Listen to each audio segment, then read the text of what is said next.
शिव महापुराण दूसरे खंड का 7वां अध्याय।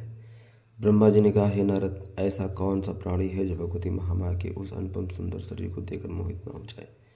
उनके दर्शन प्राप्त कर देवता और ऋषि मुनि भी मोहित हो जाते हैं। वे अपने मुख्य चिन्हों से अलंकृत तथा वस्त्राभूषण को धारण किए हुए थीं। वे सिंह पर आरूढ़ थीं।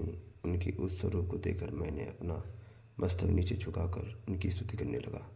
उस समय भगवती भवानी ने मुझ पर दया करते हुए कहा, हे ब्रह्मण, तुम जो चाहते हो वर मांग लो। यह सुनकर मैंने अपनी पिछली बातों का स्मरण करते हुए कहा, हे मातेश्वरी, रुद्र नामक शिव अवतार ने मुझसे बहुत से कटुवचन कहे और व्यर्थ ही धिक्कारा है। अतः आप अवतार लेकर उन्हें वश में कर लें, जिससे कि वे हमारे ही समान ग्रस्त हो जाएं। कृपा कर आप ही यह वरदान दक्ष प्रजापति को भी दीजिए, क्योंकि इसी अभिलाषा को लिए वह भी आपकी आराधना कर रहा है। तीन लोकों में आपके अतिरिक्त ऐसा कोई नहीं जो शिव जी को मोहित कर सके। हे नारद, मेरी बात सुनकर भगवती भगवान ने कहा, हे ब्रह्मण, तुम धोखा देकर मुझसे यह क्या मांग रहे हो? इससे तुम्हें क्या लाभ होगा? इस समय तुमने मेरे सामने यह संकट भी उपस्थित कर दिया कि मैं तुम्हें वरदान न दूं तो वेद का मार्ग नष्ट हो जाएगा।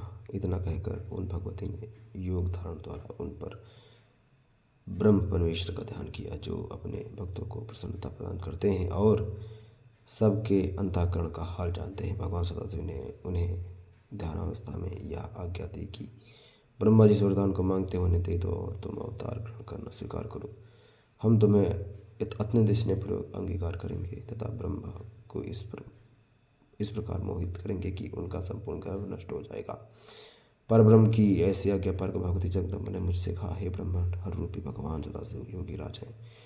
उन्हें मोहित नहीं किया जा सकता, परंतु तुम्हारी प्रार्थना के अनुसार युक्तिपूर्वक तुम्हारा मनोरथ सिद्ध कर दिया जाएगा। जब तक हर स्त्री को स्वीकार नहीं करेंगे, तब तक ना तो उन्हें परलोक का फल मिलेगा और ना संसार में आनंद ही प्राप्त होगा। अतः मैं उनके निमित्त दक्ष प्रजापति की पुत्री के रूप में स्वयं ही अवतार ग्रहण करूंगी। उस समय शिव जी मुझ पर मोहित होकर मेरे साथ विवाह कर लेंगे। इतना कहकर भगवती महामाया अंतर्ध्यान हो गई और मुझे अत्यंत प्रसन्नता प्राप्त हुई। बोलो शंकर भगवान की जय।